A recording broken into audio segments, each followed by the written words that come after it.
Episode की शुरुआत में हमें दिखाया जाता है कि सब लोग फाइट कर रहे होते हैं, पर वो जितने शुकिस को मार रहे होते हैं उतने शुकिस वापस आ रहे होते हैं। तभी हमें रायन और टेंका को दिखाया जाता है, जहाँ पे जो रायन होता है वो एक पावरफुल लाइटिंग अटैक टेंका के ऊपर करता है, जिससे वहाँ पे एक काफी बड़ा धमाका होता है, जिसे देखे जो रायन होता है उसे लगता है कि वो मारी गई है। पर तभी जो टेंका होती है वो टेलीपोर्ट होकर उसके पीछे आ जाती है और उसे किक करने लगती है, पर जो रायन होता है वो उससे बच जाता है। उसके बाद उसके ऊपर एनर्जी बॉल से अटैक करता है, जिससे बचने के लिए जो टेंका होती है वो फिर से टेलीपोर्ट होकर उसके पीछे आती है। पर इस पर जो रायन होता है वो तैयार होता है और पीछे मुड़ के उसके ऊपर अटैक कर देता है, पर जो टेंका होती है वो उसे भी डॉज कर लेती है। उसके बाद वो एक पावरफुल अटैक करती है, जिसकी वजह से वहाँ पे एक ब्लैक होल आता है, जिससे जो रायन होता है वो सही टाइम पे उससे दूर हो जाता है, पर उससे उसे चोट लग जाती है। और वहीं पर जिन्ना होती है वो इनकी फाइट देख के काफी ज्यादा एक्साइटेड हो रहती है। पर तभी हमें रायन को दिखाया जाता है जो कहता है कि अब तुम मेरे इस अटैक से नहीं बच पाओगे। ऐसा कहने के बाद वो टेंका के ऊपर काफी पावरफुल अटैक करता है, जिससे उसे लगता है कि वो अब मारी गई होगी। पर तभी हमें देखने को मिलता है कि जो टेंका होती है वो बिल्कुल सही सलामत होती है और वो कहती है कि क्या तुम्हें बस इतना ही दम था। ऐसा कहने के बाद वो टेलीपोर्ट होकर उसके पीछे आती है और उसे एक पंच कर देती है, जिस पर तभी जो रायन होता है वो नोटिस करता है कि उसने उसे आसमान में टेलीपोर्ट कर दिया है। तभी जो टेंका होती है वो टेलीपोर्ट होकर नीचे आ जाती है और अपनी पोजीशन लेने लगती है। और वहीं पर ये चीज को देकर जिन्ना जो होती है वो हमें बताती है कि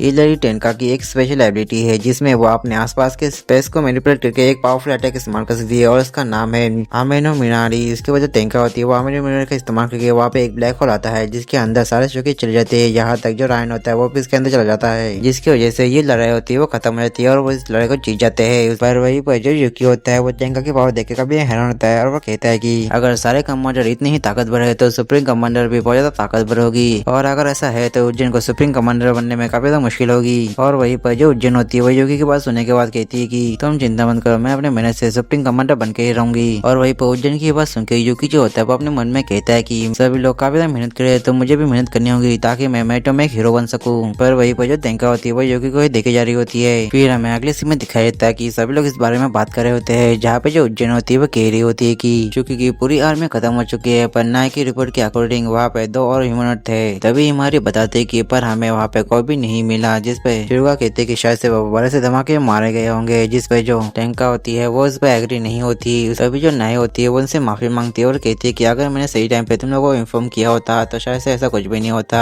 पर जो टेंका और उज्जैन होती है वो उसे समझाते कि उसकी कोई भी गलती नहीं है, उसने तो उसे सही टाइम पे ही इन्फॉर्म किया था, तो इसलिए तुम्हें बुरा मानने की जरूरत नहीं है। ये बात सुनकर नाय को काफी अच्छा लगता है। तभी जो टेंका होती है वो युकी के पास आती है और उससे कहती है कि इसलिए तुमने आज काफी अच्छा काम किया, जिसपे युकी कहता है कि नहीं ऐसा नहीं है, आपने तो मुझसे ज्यादा काम किया है। पर तभी जो जिन्ना होती है वो युकी के पास आती है और उससे ऑटोग्राफ मांगने लगती है। ये चीज देखे टेंका उससे कहती है कि देखो तुमने अपना एक फैन बना लिया है। तभी जो उज्जैन होती है वो टेंका के पास आती है और उससे कहती है कि मुझे लगता है कि हमें मेटो एग्जीबिशन मैच के लिए एक रिपोर्ट बनानी चाहिए, जिसपे टेंका कहती है कि हाँ तुमने सही कहा और हम इस मैच को एक ड्रॉ मान लेते हैं, जिसपे जो उज्जैन होती है वो एग्री होती है। उसके बाद जो टेंका और उसकी जो पूरी स्क्वाड होती है वो वहाँ से चली जाती है। तभी जो युकी होता है वो कहता है कि मैं काफी थक चुका हूँ, इसलिए मैं अब बात लेने वाला हूँ। उसके बाद हमें दिखाया जाता है कि जब युकी नहाने आता है तो वहाँ पे उज्जैन और हिमारी भी आते हैं और अपने कपड़े उतारने लगते हैं, और युकी कहता है कि क्या ये मेरा इनाम है। उसके बाद जो उज्जैन होती है वो युकी को भी अपने कपड़े उतारने के लिए कहती है। युकी जो होता है तुरंत अपने कपड़े उतारता है और उसके बाद हमें दिखाया जाता है कि उज्जैन और हिमारी होती है वो युकी को नहला रहे होते हैं, जहाँ पे जो उज्जैन होती है वो कह रही होती है कि आज की इस लड़ाई की वजह से हमें पता चला कि मैं अपने एबिलिटी को अलग अलग तरीके से इस्तेमाल कर सकती हूँ। इसका मतलब हम लोग फ्यूचर में इसका अलग अलग तरीके से इस्तेमाल कर सकते हैं। और फिर अगले सीन में दिखाया जाता है कि जो नाई होती है उन दोनों ह्यूमनॉइड सुकीज का एक स्केच बना के दिखाती है, जिसे देख के जो युकी होता है अपने मन में कहता है कि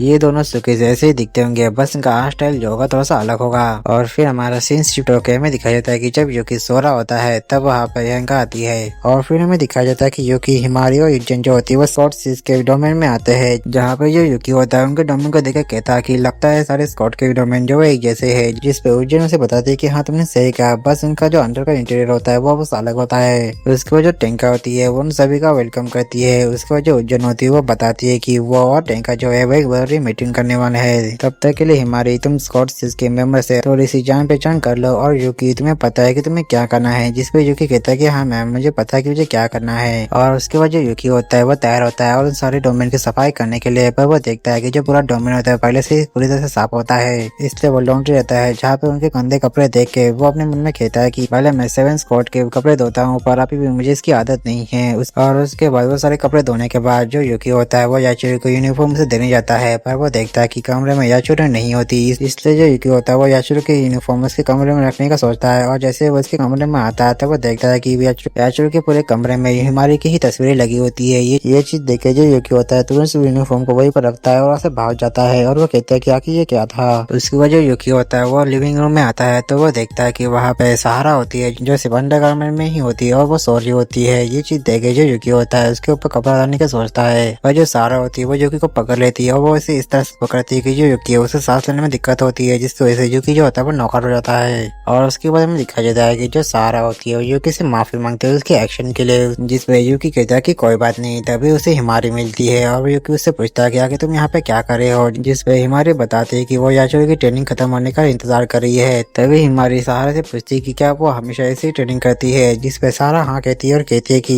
एग्जीबिशन में से पहले उसने ऐसी ही ट्रेनिंग की थी। तभी जो सहारा होती है वो हिमारी से कहती है कि क्या तुम याचुरो को अपना आइडल मानती हो, जिसपे हिमारी कहती है कि तुम याचुरो जो है वो पढ़ाई और स्पोर्ट में काफी अच्छी है, इसलिए मैं इसे सीखना चाहती हूँ। ये बात सुनकर सहारा उससे कहती है कि इसलिए तुम्हारी एबिलिटी लेसन है क्योंकि तुम याचुरो से बहुत सारी चीजें सीखना चाहती हो, और दूसरी तरफ जो याचुरो है वो तुम्हारे साथ टाइम बिताना चाहती है, इसलिए उसकी एबिलिटी टाइम से रिगार्डिंग है। और वही ये बात सुनकर हिमारी कहती है कि मुझे ऐसा नहीं लगता। तभी जो यूकी होता है वो हिमारी को एक नैपकिन देता है और याचुरो को देने के लिए कहता है। हिमारी जो होती है उसकी बात मान लेती है और उसके बाद जो हिमारी होती है वो याचुरो को नैपकिन देती है, पर जो याचुरो होती है उसके बाद से वो नैपकिन छीन लेती है, जिसकी वजह से उन दोनों के बीच में बहस शुरू हो जाती है। और ये चीज को देख जो सहारा होती है वो कहती है कि लगता है हमें इन दोनों को और ज्यादा टाइम देना चाहिए, पर क्यों ना हम लोग हिमारी को याचुरो का कमरा दिखाए। जो बात सुनकर यूकी कहता है कि मुझे लगता है हमें उस चीज को सीक्रेट ही रखना चाहिए। फिर हमें उज्जैन और टैंको को दिखाया जाता है जहाँ पे जो उज्जैन होती है वो कह रही होती है कि उन हिमनोत्सुकी के अटैक के बाद हमें कोई भी हलचल नहीं देखने को मिली है, इसलिए मुझे लगता है कि उन लोगों ने अटैक करने से पहले हमें उनके ऊपर अटैक करना चाहिए। इसलिए हमें सबसे पहले कार्टर जाना चाहिए जहाँ पे हमने सबसे पहले हिमनोत्सुकी को देखने को मिला था। और अभी की रिपोर्ट के अकॉर्डिंग हमें सिर्फ 4 हिमनोत्सुकी के बारे में ही पता चला है, जिसमें से तुमने एक को मार दिया है, जिसपे टेंगा कहती है कि मैं श्योर नहीं हूँ क्योंकि मुझे ऐसा महसूस नहीं हो रहा कि मैंने उसे मार दिया है। फिर हमारा सीन शिफ्ट होता है और एक अजीब सी जगह को दिखाया जाता है जहाँ पे हमें उन दोनों हिमनोत्सुकी को दिखाया जाता है जिनका नाम जोरियो और शिकागो होता है। तभी वहाँ पर रायन आता है और हमें पता चलता है कि ये शिकागो है, उसने रायन को बचाया था। तभी रायन कहता है कि अगर तुम वहाँ पे नहीं भी आती तभी मैं लड़ाई कर सकता था, जिसपे शिकागो कहते हैं कि जब तुम्हारी शुकी आर्मी खत्म हो गई थी उसी वक्त तुम हार गए थे, जिसपे जोरियो भी आईडी होती है। तभी शिकागो कहती है कि मेरे एनालिसिस के अकॉर्डिंग जब हमने स्कोर 3 के ऊपर अटैक किया था तब वो हमारे लिए काफी आसान था, पर उनके साथ उनका कमांडर नहीं था, इसलिए हमने दूसरा अटैक किया जिसमें हमें कमांडर की असली पावर पता चली। वो लोग मेरे उम्मीद से ज्यादा ताकतवर निकले, इसलिए हमें अभी अटैक ना करते हुए शाडोस में काम करना चाहिए। पर जो रायन होता है वो इस चीज के लिए नहीं मानता और वो कहता है कि हमें अभी उसके ऊपर अटैक करना चाहिए। और उसके बाद वो योयू से पूछता है कि तुम्हें किसकी बात सही लगती है, जिसमें योयू बताती है कि उसे शिकागो की बात सही लगती है। ये बात सुनकर रायन को काफी गुस्सा आता है। तभी शिकागो उससे कहते हैं कि तुम चिंता मत करो, हम उसके ऊपर अटैक जरूर करेंगे जब हम 8 लोग जमा हो जाएंगे। जिसपे रायन कहता है कि तुम इंसानों जैसी बातें की करे हो, वैसे भी मैं उनकी जैसे कमजोर नहीं हूँ। तो ये आयु होती है वो शिकागो से कहती है कि लगता है तुम्हें इंसानों में काफी ज्यादा इंटरेस्ट है, जिसपे शिकागो कहते हैं कि हाँ तुमने सही कहा क्योंकि वो काफी ज्यादा इंटरेस्टिंग होते हैं। और यहीं पे शिनशिप के हमें उज्जैन को दिखाया जाता है जो टेंका से कहती है कि हमारी मीटिंग यहीं पे खत्म होती है और अगर तुम्हें कुछ कहना है तो तुम कह सकते हो। जिसपे टेंका कहती है कि हाँ मुझे कुछ कहना है पर ये थोड़ा सा पर्सनल है। यूजिन इससे पूछती है कि तुम मुझसे क्या कहना चाहते हो। जिस टेंका जो होती है उसे बताती है कि उसे उसका स्लेव चाहिए। ये बात सुनकर जो उज्जैन होती है काफी हैरान रहती है और यही पर ये एपिसोड खत्म होता है। तो मिलते हैं इसे नेक्स्ट एपिसोड, तब तक के लिए आप सभी को सायोनारा।